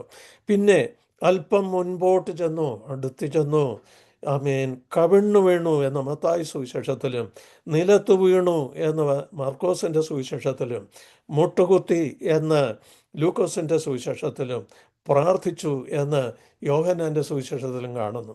അപ്പോൾ ഈ ഭാഗങ്ങളെല്ലാം വളരെ വ്യക്തമാക്കുന്നു. അതീവ ദുഃഖത്തിലും വേദന പോലെ അതിദുഃഖിതമായിരിക്കുന്നു എന്ന് യേശു പറയുമ്പോൾ ആ ദുഃഖത്തെ നമുക്ക് നമ്മെ നിർവചിക്കുവാനോ നമുക്ക് വിവരിപ്പാനോ ഭാഷകളിൽ വാക്കുകളില്ല. അപ്പോൾ നിലത്തു വീണു, കവിണ്ണു വീണു എന്ന് പറയുന്നതൊക്കെയും വളരെ അർത്ഥവത്തായ അത് കാര്യവും അവർ യേശുവിൻ്റെ പ്രാർത്ഥനയിൽ സുവിശേഷകന്മാർ കണ്ടതായ കാര്യവുമാണെന്നുള്ളത് നമ്മൾ ഓർക്കുക. അങ്ങനെ പ്രാർത്ഥിക്കുമ്പോൾ 3 പ്രാവശ്യമാണ് യേശു പ്രാർത്ഥിച്ചത്. 3 പ്രാവശ്യം ഒരേ പ്രാർത്ഥന തന്നെയാണ് താൻ ദൈവത്തോട് അപേക്ഷിക്കുന്നത്. പിതാവേ, കഴിയുമെങ്കിൽ ഈ പാനപാത്രം എങ്കിൽ നിന്ന് നീങ്ങിപ്പോകണമേ, എങ്കിലും ഞാൻ ഇച്ഛിക്കും പോലെ അല്ല, നീ ഇച്ഛിക്കും പോലെ ആകട്ടെ എന്ന് പറഞ്ഞു. ദൈവത്തിൽ സ്തോത്രം. പിതാവേ, കഴിയുമെങ്കിൽ ഈ പാനപാത്രം എങ്കിൽ നിന്ന് നീങ്ങിപ്പോകണമേ എന്ന് പറയുമ്പോൾ മാനവജാതിയെ രക്ഷിപ്പാൻ മറ്റേതെങ്കിലും വഴി ഉണ്ടോ എന്നുള്ള ഒരു ചിന്തയായിരിക്കും അവിടെ വരുന്നതെന്ന് പലരും പറയുന്നു. ദൈവത്തിൽ സ്തോത്രം. കഴിയുമെങ്കിൽ എന്ന് യേശു പറഞ്ഞതിൻ്റെ താല്പര്യം. എന്നാൽ എൻ്റെ ഇഷ്ടമല്ല നിൻ്റെ ഇഷ്ടം തന്നെ നിവൃത്തിയാകണമെന്ന് പറയുമ്പോൾ ആ മീഡിയേറ്റർ അല്ലെങ്കിൽ റിഡീമർ ആമേൻ എന്നാ നമുക്ക് വേണ്ടി മധ്യസ്ഥനായിരിക്കുന്ന യേശു ക്രിസ്തുവിൻ്റെ നമ്മുടെ രക്ഷകനായ വീണ്ടെടുപ്പുകാരൻ എന്നുള്ള നിലയിൽ തൻ്റെ പ്രാർത്ഥനയാണ്, കഴിയുമെങ്കിൽ ഈ പാനപാത്രം എങ്കിൽ നിന്ന് നീങ്ങിപ്പോകണമേ. ആ, എങ്കിലും എൻ്റെ ഇഷ്ടമല്ല, ഞാൻ ഇച്ഛിക്കും പോലെയല്ല, നീ ഇച്ഛിക്കും പോലെ തന്നെ ആകട്ടെ എന്ന് പറയുന്നു. ദൈവത്തിന് സ്തോത്രം. എന്താണ് ഈ പാനപാത്രം? ആമേൻ. ഈ പാനപാത്രം മരണമാണെന്ന് ചിലർ അഭിപ്രായപ്പെടുന്നുണ്ട്. എന്നാൽ ഈ പാനപാത്രം ശാരീരിക മരണമല്ല എന്നാണ് നമുക്ക് മനസ്സിലാക്കുവാൻ കഴിയുന്നത്. കാരണം ഗെത്സമനയിൽ വെച്ച് യേശു മരിക്കുന്നില്ല, യേശു ക്രൂശിൽ വെച്ചാണ് മരിക്കുന്നത്. ദൈവത്തിന് സ്തോത്രം. എന്നാൽ യേശുവിൻ്റെ ശാരീരിക മരണത്തിൽ ഗെത്സമനയിലെ അനുഭവം ഉൾക്കൊണ്ടിരുന്നു എന്ന് നമുക്ക് മനസ്സിലാക്കുവാൻ കഴിയും. കാരണം ആമേൻ, മരണവേദന പോലെ അതിദുഃഖിതമായിരുന്നു എന്ന് പറയുമ്പോൾ അത്ര കഠിനമായ ആ, ഭാരം, ആ ശിക്ഷ, ആ വേദനയിലൂടെയാണ് യേശു കർത്താവ് കടന്നുപോയത് എന്ന് വ്യക്തം. ദൈവത്തിന് സ്തോത്രം. അപ്പോൾ ക്രൂശു മരണം വരെ ജീവിച്ചിരിക്കുവാൻ തനിക്ക് കഴിയണമേ എന്നുള്ളതായിരിക്കാം യേശു ക്രിസ്തുവിൻ്റെ പ്രാർത്ഥന എന്ന് നമുക്ക് ചിന്തിക്കാം. ദൈവത്തിന് സ്തോത്രം. അപ്പോൾ മനുഷ്യവർഗത്തിൻ്റെ പാപമെല്ലാം യേശുവിന്മേൽ ചുമത്തപ്പെടുന്ന ഒരു അനുഭവമായിട്ടാണ് ഈ പാനപാത്രത്തെ നമുക്ക് കാണുവാനായി സാധിക്കുന്നത്. ദൈവത്തിന് സ്തോത്രം. അതിനെക്കുറിച്ച് ആമേൻ 2 കൊരിന്ത്യർ 5:21 പൗലോസ് അപ്പോസ്തലനിൽ കൂടെ പരിശുദ്ധാത്മാവ് വെളിപ്പെടുത്തിയിരിക്കുന്നത് ഇങ്ങനെയാണ്: പാപമറിയാത്തവനെ നാം അവനിൽ ദൈവത്തിൻ്റെ നീതിയാകേണ്ടതിന് അവൻ നമുക്ക് വേണ്ടി പാപമാക്കി. This cup was his becoming sin. നമുക്ക് വേണ്ടി പാപമാക്കപ്പെടുന്നതായിരുന്നു ഈ പാനപാത്രം. യേശു കർത്താവ് സകല മാനവജാതിക്കും വേണ്ടി പാപമാക്കപ്പെട്ടു, പാപിയാക്കപ്പെട്ടില്ല. യേശു പാപിയാക്കപ്പെട്ടു എന്ന് പറഞ്ഞാൽ യേശുവിന് നമ്മെ രക്ഷിപ്പാൻ കഴിയുകയില്ല.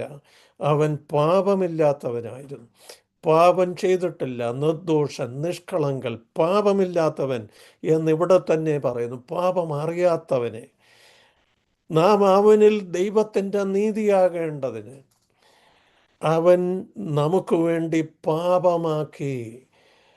യേശു പാപിയായി തീർന്നില്ല. അവൻ അമേൻ അതേ പാപിയായി വരികയോ പാപിയായി തീരുകയോ അങ്ങനെ പാപ നേച്ചറുള്ള ഒന്നും തന്നെ യേശുവിലില്ലായിരുന്നു. അത് ആ പാപം അറിയാത്തവനെന്ന് ഇവിടെ പ്രത്യേകം പറയുന്നതെന്ന് ശ്രദ്ധിക്കുക. അപ്പോൾ യേശുക്രിസ്തുവിൻ്റെ ഈ പാനപാത്രം ആമേൻ എന്താ സൂചിപ്പിക്കുന്നത്? It was his becoming sin. യേശു പാപമാക്കപ്പെടുന്നതിൻ്റെ ഒരു സിമ്പലായിരുന്നു അതെന്ന് നമുക്ക് കാണുവാനായി സാധിക്കും. ദൈവത്തിൽ സ്തോത്രം. ആമേൻ. പിന്നെ ഈ അനുഭവത്തെക്കുറിച്ച് ലൂക്കോസ് സുവിശേഷകൻ പറഞ്ഞിരിക്കുന്നത് വളരെ ശ്രദ്ധേയമാണ്. ലൂക്കോസ് ഒരു ഡോക്ടറാണ്, ഒരു ഫിസിഷ്യനാണ്. അപ്പോൾ ഒരു ഡോക്ടർ മരണത്തെക്കുറിച്ചോ ഇങ്ങനെയുള്ള വേദനയെക്കുറിച്ചോ രേഖപ്പെടുത്തുമ്പോൾ ശാസ്ത്രീയമായിട്ടുള്ള ഒരു വെളിപ്പെടുത്തലായിരിക്കും അതെന്ന് നമുക്ക് പൂർണ്ണമായി മനസ്സിലാക്കാം. കാരണം യേശുവിൻ്റെ ക്രൂശ് മരണത്തെക്കുറിച്ചുള്ള ലൂക്കോസിലൂടെയുള്ള വെളിപ്പെടുത്തൽ മെഡിക്കൽ സയൻസ് പരമായി വളരെ കൃത്യതയുള്ളതാണെന്ന് എല്ലാവരും ഇന്നത്തെ വിദഗ്ധരായ ഡോക്ടർമാർ പോലും സമ്മതിക്കുന്ന കാര്യമാണ്. അതുകൊണ്ട് ഒരു ഡോക്ടറുടെ സർട്ടിഫിക്കേഷനാണ് നമുക്കിവിടെ കാണാൻ കഴിയുന്നത്. ലൂക്കോസിൻ്റെ സുവിശേഷം 22:44 അവിടെ നമ്മൾ കാണുന്നത്: പിന്നെ അവൻ പ്രാണവേദനയിലായി അതിശ്രദ്ധയോടെ പ്രാർത്ഥിച്ചു. അവൻ്റെ വിയർപ്പ് നിലത്തു വീഴുന്ന വലിയ ചോരത്തുള്ളികൾ പോലെയായി. നോക്കുക, ഇതാണ് യേശുക്രിസ്തുവിൻ്റെ പ്രാർത്ഥനയിലെ ആ അനുഭവത്തിലെ തീവ്രത വെളിപ്പെടുത്തുന്ന ഭാഷയിലുള്ള വാക്കുകൾ.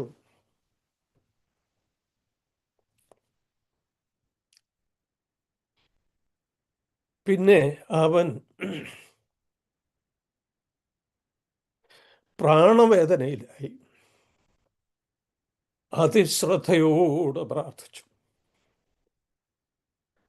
അവൻ്റെ വിയർപ്പ് നിലത്ത് വീഴുന്ന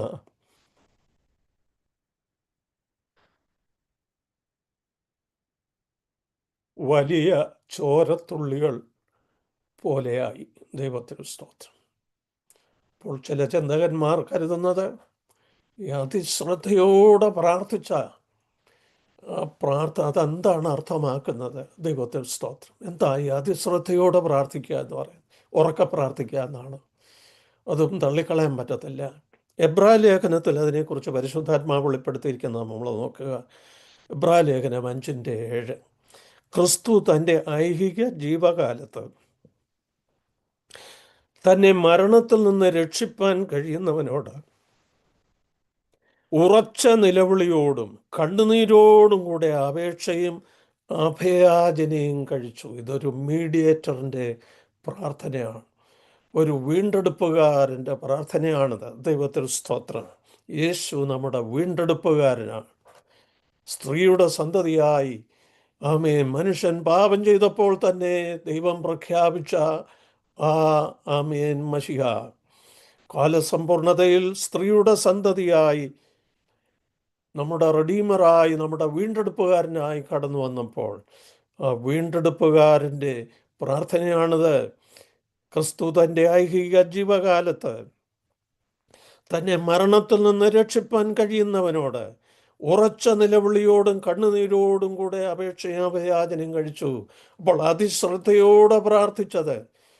അപ്പോൾ ചിലർ ചോദിക്കും, യേശു അങ്ങനെ വിങ്ങിപ്പൊട്ടി പ്രാർത്ഥിച്ചപ്പോൾ ഇതങ്ങനെ ആ ശിഷ്യന്മാർ കേട്ടത് അവർ ദൂരെ അല്ലായിരുന്നു എന്നൊക്കെ. ഈ തോട്ടമെന്ന് പറയുന്നത് അത്ര വലിയ തോട്ടമൊന്നുമല്ല, ചെറിയ തോട്ടമാണ്. ആ തോട്ടത്തിന് ഗേറ്റുമൊക്കെ ഉണ്ടായിരുന്നുവെന്നാണ് പറയുന്നത്. അതാ യേശു പുറത്തു വന്നു എന്ന് തുടർന്ന് തൻ്റെ അറസ്റ്റുമായി ബന്ധപ്പെട്ട് നമ്മൾ വായിക്കുമ്പോൾ കാണാൻ കഴിയുന്നത്. അപ്പോൾ ഉറച്ച നിലവിളിയോടും കണ്ണുനീരോടുമാണ് യേശു പ്രാർത്ഥിച്ചതെന്നിവിടെ എബ്രായ ലേഖനത്തിൽ പരിശുദ്ധാത്മാവ് വെളിപ്പെടുത്തുമ്പോൾ തൻ്റെ ശിഷ്യന്മാരെല്ലാം അത് കേട്ടു. അതുകൊണ്ടാണ് അത് അവരെഴുതി വെച്ചത്. ദൈവത്തെ സ്തോത്രം. അതാണ് അതിശ്രദ്ധയോടെ പ്രാർത്ഥിച്ചു. അപ്പോൾ ചില ചിന്തകന്മാർ കരുതുന്നത് അതിശ്രദ്ധയോടുകൂടെ ഉള്ള പ്രാർത്ഥനയിൽ യേശു ക്രിസ്തുവിൻ്റെ രക്തധമനികൾ പൊട്ടി ഉയർപ്പുതുള്ളികൾ പോലെ രക്തത്തുള്ളികൾ പുറത്തു വന്നു. ഓരോ രോമകൂപത്തിൽ കൂടെയും അല്ലെങ്കിൽ തൻ്റെ ത്വക്കിന് പുറത്ത് രക്തത്തുള്ളികൾ പോലെ വിയർപ്പുതുള്ളികൾ പോലെ രക്തത്തുള്ളികൾ വന്നു എന്നാണ് പറയുന്നത്. അത്ര ഭയങ്കരമായിരുന്നു മനുഷ്യരുടെ പാപം. ഈ പാപമെല്ലാം യേശുവിന്മേൽ ചുമത്തുമ്പോൾ മനുഷ്യനായ ക്രിസ്തു തകർക്കപ്പെട്ടവനായി തീർന്നു എന്ന് നമുക്ക് വേണമെങ്കിൽ പറയാം. തകർക്കുക എന്ന് പറയുമ്പോൾ നശിപ്പിക്കുക എന്നല്ല. കാൽവറിയിൽ താൻ തകർക്കപ്പെടുന്നതിൻ്റെ ഒരു ഒരു ഒരു ആരംഭമായിരുന്നു ഈ ഗതസമയനിലെ അനുഭവം എന്നീ ഭാഗങ്ങളിൽ നിന്ന് മനസ്സിലാക്കാൻ കഴിയും. ഇനിയും എബ്രായ ലേഖനത്തിൽ പറഞ്ഞിരിക്കുന്നതിൻ്റെ അർത്ഥമെന്താണ്? മരണത്തിൽ നിന്ന് രക്ഷിപ്പാൻ കഴിയുന്നവനോട്, അത് അക്ഷരാർത്ഥത്തിൽ മൂലഭാഷയിൽ നിന്ന് വരുമ്പോൾ save him out of death എന്നാണ്, മരണത്തിന് പുറത്തെന്നാണ്. അപ്പോൾ ഔട്ട് ഓഫ് ഡെത്ത് എന്ന് പറയുമ്പോൾ മരിക്കാതിരിപ്പാൻ സഹായിക്കുന്നവനെന്നല്ല. യേശു മരിപ്പാനാണ് കടന്നു വന്നത്. ആ നാഴിക മുൻപോട്ട് പോകും തോറും താൻ മരിക്കാനുള്ള സമയം അടുത്തിരിക്കുന്നു, മരിക്കും, അടക്കപ്പെടും, ഉയർത്തെഴുന്നേൽക്കും, 3-ാം ദിവസം ഉയർത്തെഴുന്നേൽക്കുമെന്ന് യേശു ക്രിസ്തു അസന്നിഗ്ധമായി പ്രഖ്യാപിച്ചിട്ടുള്ളതാണ്. അപ്പോൾ മരണത്തെക്കുറിച്ച് യേശുവിന് പേടിയില്ലായിരുന്നു എന്ന് തുടർന്നുള്ള ഭാഗങ്ങളിൽ നമുക്ക് കാണാൻ കഴിയും. അതുകൊണ്ടാണ് ഞാൻ ഓർപ്പിച്ചത്, ഇതൊരു റെഡീമർ വീണ്ടെടുപ്പുകാരൻ്റെ പ്രാർത്ഥനയാണ്. വീണ്ടെടുപ്പുകാരനെ, മനുഷ്യവർഗത്തിനു വേണ്ടി നമ്മുടെ അപേക്ഷയാണ് നമുക്ക് പകരം യേശു കർത്താവ് നടത്തുന്നത് എന്ന് നമ്മൾ ചിന്തിക്കുക. ഔട്ട് ഓഫ് ഡെത്ത് എന്ന് പറഞ്ഞാൽ എന്താ? മരണത്തിൽ നിന്ന് തന്നെ രക്ഷിക്കുക എന്നുള്ളതല്ല, മരണത്തിൽ തനിക്ക് വേദന കുറയ്ക്കുക എന്നുള്ളതുമല്ല. മരണം അർത്ഥമാക്കുന്ന സകലത്തിൽ നിന്നും ഉയർത്തെഴുന്നേൽപ്പിൻ്റെ സന്തോഷം നൽകി തന്നെ രക്ഷിക്കണമേ എന്നാണ് യേശു പ്രാർത്ഥിച്ചതെന്ന് നമുക്ക് മനസ്സിലാക്കാം. ഔട്ട് ഓഫ് ഡെത്ത് എന്നാണ് പറയുന്നത്. അപ്പം മരണത്തിൽ തന്നെ രക്ഷിക്കാനല്ല, മരിക്കാതിരിപ്പാൻ സഹായിക്കാനല്ല, മരണത്തിന് പുറത്ത് എന്താ ഉള്ളത്? ഉയർത്തെഴുന്നേൽപ്പാണ്. എബ്രായ ലേഖനം 12:2 പരിശുദ്ധാത്മാവ് അത് വെളിപ്പെടുത്തുന്നുണ്ട്. തൻ്റെ മുമ്പിൽ വെച്ചിരുന്ന സന്തോഷമോർത്ത് അവൻ അപമാനം അലക്ഷ്യമാക്കി ക്രൂശിനെ സഹിക്കുകയും ദൈവസിംഹാസനത്തിൻ്റെ വലതുഭാഗത്തിരിക്കുകയും ചെയ്തു. തൻ്റെ മുമ്പിൽ വെച്ചിരുന്ന സന്തോഷം എന്താണ്? അതാ ഇവിടെ തന്നെ പറയുന്നത്, ഈ കോണ്ടെക്സ്റ്റിൽ അത് പറയുന്നത് ദൈവസിംഹാസനത്തിൻ്റെ വലതുഭാഗത്തിരിക്കുന്ന അനുഭവം എന്ന് പറഞ്ഞാൽ ഉയർപ്പ്. ആമേൻ. പിൻവരുന്ന ഉയർപ്പ്. ദൈവത്തിന് സ്തോത്രം. മരണത്തെ തുറന്നുള്ള ഉയർപ്പ് നൽകി തന്നെ രക്ഷിക്കുവാനുള്ള ഒരപേക്ഷയായിരുന്നു യേശുവിൻ്റേത്. ദൈവത്തിന് സ്തോത്രം. അപ്പോൾ മരണം അതിൻ്റെ പൂർണ്ണാർത്ഥത്തിൽ യേശു ക്രിസ്തു ഏറ്റെടുത്തപ്പോൾ, ആമേൻ, തുടർന്ന് ആമേൻ, ആ പുനരുത്ഥാനം, അതാണ് യേശുവിൻ്റെ മുമ്പിൽ വെച്ചിരുന്ന സന്തോഷം. ഇനിയും തൻ്റെ മുമ്പിൽ വെച്ചിരുന്ന സന്തോഷം മാനവജാതിയുടെ വീണ്ടെടുപ്പുമായിരുന്നു എന്ന് നമുക്ക് വ്യാഖ്യാനിക്കാം, അർത്ഥം കൊടുക്കാം. ദൈവവചനത്തിൽ അതിന് തെളിവുകളുണ്ട്. അത് തെറ്റല്ല. ദൈവത്തിന് സ്തോത്രം. എന്നാൽ പ്രഥമമായി തൻ്റെ ഉയർപ്പും സ്വർഗാരോഹണവുമാണ് തൻ്റെ മുമ്പിൽ വെച്ചിരുന്ന സന്തോഷം. അതോർത്ത് അപമാനം അലക്ഷ്യമാക്കി ക്രൂശിനെ സഹിച്ചു. എന്താ? ദൈവഹിതം നിറവേറുകയാണ്. ആ ദൈവഹിതം പൂർണ്ണമായി നിറവേറുന്നതിലൂടെ, ദൈവത്തെ പൂർണ്ണമായി ഈ വിഷയത്തിൽ അനുസരിക്കുവാൻ തന്നിരിക്കുന്ന പീരീഡിൽ പൂർണ്ണമായി അനുസരിച്ച് ദൈവഹിതം നിറവേറ്റുമ്പോൾ മാനവജാതിയുടെ വീണ്ടെടുപ്പാണ്. അത് തന്നെയാണ് തൻ്റെ മുമ്പിൽ വെച്ചിരുന്ന സന്തോഷം. എന്നാൽ പ്രഥമമായി തൻ്റെ ഉയർപ്പും തൻ്റെ സ്വർഗാരോഹണവും പിതാവിൻ്റെ വലതുഭാഗത്തേക്കുള്ള തൻ്റെ മഹത്വീകരണവുമാണെന്ന് നമുക്ക് ഈ ഭാഗത്തൊന്ന് മനസ്സിലാക്കുവാൻ കഴിയും. അപ്പോൾ യേശു കർത്താവ് ആമേൻ ഗെത്സമന തോട്ടത്തിൽ അനുഭവിച്ചതായ ആ അനുഭവം നാം പിന്നെയും ഓർക്കുക. മനുഷ്യവർഗത്തിൻ്റെ മുഴുവൻ പാപവും യേശുവിന്മേൽ ചുമത്തപ്പെടുന്ന, യേശു ഏറ്റെടുക്കുന്ന, തൻ്റെ ശരീരത്തിൽ അത് വഹിക്കുന്ന ഒരനുഭവമായിരുന്നു അവിടെ. അത് നമുക്ക് മനസ്സിലാക്കുവാൻ കഴിയും. അതുകൊണ്ടാണ് ലേഖനകർത്താവ് പറയുന്നത്, യേശുവും നമ്മുടെ പാപങ്ങളെ തൻ്റെ ശരീരത്തിൽ ചുമന്നുകൊണ്ട് ക്രൂശിന്മേൽ കയറി അവൻ്റെ അടിപ്പിണരുകളാൽ നമുക്ക് സൗഖ്യം വന്നിരിക്കുന്നു. യേശു ക്രിസ്തു അനുഭവിച്ച കഷ്ടാനുഭവങ്ങളുടെ തികവിലൂടെ അവനേറ്റതായ അടിപ്പിണരുകൾ, ശരീരത്തിൽ അവനേറ്റതായ അടിയുടെ പാടുകൾ, ആണിപ്പഴുതുകൾ, ആമേൻ, മുൾക്കിരീടം തലയിൽ വെച്ചിട്ട് കോൽ കൊണ്ടടിക്കുമ്പോൾ അവൻ്റെ ശിരസ് മുള്ളുകളാൽ തുറയ്ക്കപ്പെട്ടു. ആമേൻ. ഈ അനുഭവങ്ങളിലൂടെ എല്ലാം കടന്നു പോകുമ്പോൾ ഇത് ഓർക്കുക, യേശു പാപമില്ലാത്തവനാണ്. ആമേൻ. അവൻ പാപമായി തീർന്നില്ല. ആമേൻ. അവൻ പാപിയായി തീർന്നില്ല. എന്നാൽ നമുക്ക് വേണ്ടി നമ്മുടെ പാപം വഹിച്ചപ്പോൾ അവൻ പാപമായി തീർന്നു.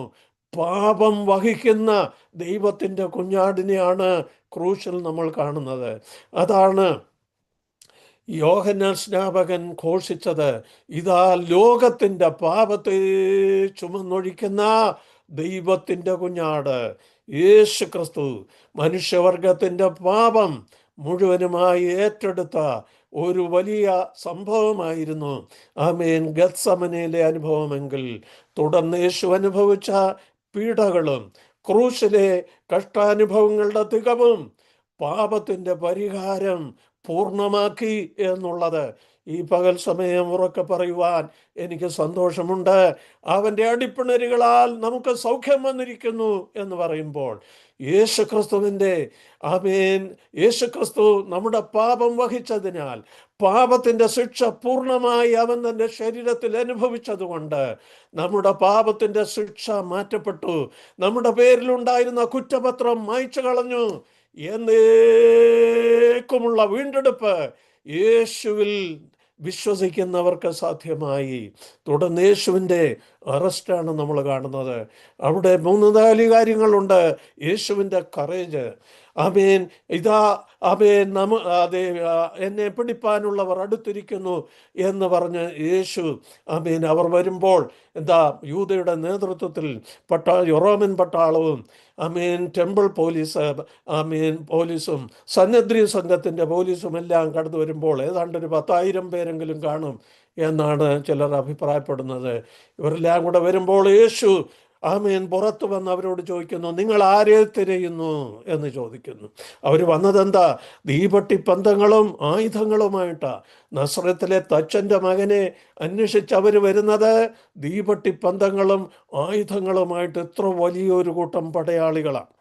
അപ്പോൾ അന്ന് മൂൺലൈറ്റുള്ള സമയം, പൂർണ്ണചന്ദ്രന, രാത്രി പകൽ പോലെ പ്രകാശിക്കുന്ന സമയമാണ്. എന്തിനാണ് തീപട്ടിപ്പന്തങ്ങളുമായിട്ട് വന്നത്? യേശു ആദാം ഒളിച്ചതുപോലെ അവിടെ അങ്ങ് ഒളിച്ചിരുന്നില്ല. അവൻ നേരിട്ടിറങ്ങി വന്നു. നിങ്ങൾ ആരെ അന്വേഷിക്കുന്നു? അത് യേശുവിൻ്റെ ധൈര്യത്തെയാണ് കാണിക്കുന്നത്. ദൈവത്തിൽ സ്തോത്രം. പിന്നെ ഞാനാകുന്നു എന്ന് പറയുമ്പോൾ പട്ടാളം പിൻവാങ്ങി നിലത്ത് വീഴുന്നത് നമുക്ക് കാണുവാൻ കഴിയുന്നു. അവിടെ യേശുവിൻ്റെ അതോറിറ്റിയാണ് നമുക്ക് കാണാൻ കഴിയുന്നത്. അങ്ങനെ യേശു തന്നെത്താൻ ഏൽപ്പിച്ചു കൊടുത്തു. നമ്മുടെ പാപങ്ങൾക്ക് പരിഹാരിയായി തീർന്നു. ദൈവരക്ഷ വിശ്വസിക്കുന്നവർക്ക് ആമേൻ അനുഭവമാക്കുവാൻ യേശു വഴിയൊരുക്കി. ഇന്ന് രാവിലെ അല്ലെങ്കിൽ ഈ സമയം ആമേൻ ഈ വചനങ്ങൾ കേൾക്കുന്ന ആരെങ്കിലും ഈ യേശു ക്രിസ്തുവിനെ തങ്ങളുടെ രക്ഷിതാവും കർത്താവുമായി ഹൃദയത്തിൽ അംഗീകരിച്ചിട്ടില്ലെങ്കിൽ ഇപ്പോൾ യേശുവിനെ തങ്ങളുടെ രക്ഷിതാവും കർത്താവുമായി ആമേൻ ഹൃദയത്തിൽ അംഗീകരിച്ചുകൊണ്ട് കർത്താവിനെ അനുഗമിപ്പാൻ ഒരു തീരുമാനമെടുക്കുവാൻ കഴിയുമോ? ഞാൻ നിങ്ങൾക്ക് വേണ്ടി പ്രാർത്ഥിക്കാൻ പോകുകയാണ്. കർത്താവ് നിങ്ങളെ അനുഗ്രഹിക്കട്ടെ. പരിശുദ്ധനും നിത്യനുമായ ഞങ്ങളുടെ ദൈവമേ, സ്വർഗ്ഗീയ പിതാവേ, അങ്ങേ ഞങ്ങൾ സ്തുതിക്കുന്നു, സ്തോത്രം ചെയ്യുന്നു. പാപമില്ലാത്തവൻ പാപികളായി ഞങ്ങൾക്ക് വേണ്ടി ഭൂമിയിൽ വന്ന് പാപത്തിന് പരിഹാരം വരുത്തിയ സംഭവങ്ങളെക്കുറിച്ച് ഞങ്ങൾ ധ്യാനിക്കുമ്പോൾ ആമേൻ ഇത്ര വലിയ പാപങ്ങളിൽ നിന്ന് ഞങ്ങളെ മോചിക്കുവാൻ എത്ര വലിയ കഷ്ടത്തിൽ കൂടെ യേശു കടന്നുപോയി. പാപത്തിൻ്റെ കുറ്റപത്രം ഞങ്ങളിൽ നിന്ന് നീക്കിക്കളയുവാൻ, കുറ്റവാളി എന്നുള്ള പേര് ഞങ്ങളിൽ നിന്ന് മായ്ച്ചു കളയുവാൻ, കുറ്റത്തിന് അതിൻ്റെ ശിക്ഷ ഞങ്ങളിൽ നിന്ന് എടുത്തു കളയുവാൻ, നീക്കിക്കളയുവാൻ, ഉരുട്ടിക്കളയുവാൻ അങ്ങ് അനുഭവിച്ച കഷ്ടാനുഭവങ്ങളെ ഓർത്ത് ഞങ്ങളങ്ങ് സ്തുതിക്കുന്ന കർത്താവേ, ഗതസമന തോട്ടത്തിൽ അങ്ങ് ഞങ്ങൾക്ക് വേണ്ടി അനുഭവിച്ച ആമേൻ തീവ്രമായ ആമേൻ ആ ഭാരം ഞങ്ങൾ ഓർക്കുന്ന കർത്താവേ, നീ ഇന്ന് ഉയർത്തെഴുന്നേറ്റ് ജീവിക്കുന്ന കർത്താവാകയാൽ അങ്ങിൽ വിശ്വസിച്ച് നിത്യരക്ഷ പ്രാപിച്ച് നിന്റെ പ്രിയമക്കളായി ജീവിക്കുവാൻ ഓരോരുത്തർക്കും ഇടയാക്കണമേ. ഈ പകൽ സമയം നിന്റെ ഈ വചനം കേൾക്കുന്ന പ്രിയപ്പെട്ടവരിൽ ആരെങ്കിലും ഇതുവരെയും രക്ഷിക്കപ്പെടാത്തവരുണ്ടെങ്കിൽ യേശുവിനെ തങ്ങളുടെ രക്ഷിതാവായി സ്വീകരിപ്പാൻ ഇപ്പോൾ ഇടയാക്കണമേ. യേശുവിനെ അനുഗമിക്കുന്നതിൽ സ്ഥിരതയുള്ളവരായി നിലനിൽക്കുവാനും സഹായിക്കണമേ.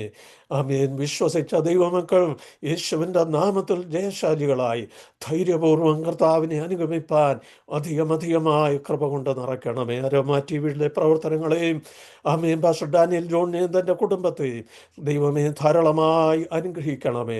പ്രേക്ഷകരെല്ലാവരെയും അനുഗ്രഹിക്കണമേ. എല്ലാറ്റിലും തിരുനാമത്തെ മഹത്വപ്പെടുത്തണമേ. യേശു ക്രിസ്തുവിൻ്റെ നാമത്തിൽ ഞങ്ങളുടെ പ്രാർത്ഥന കേൾക്കണമേ. സ്വർഗ്ഗീയ പിതാവേ, ആമേൻ, ആമേൻ, ആമേൻ.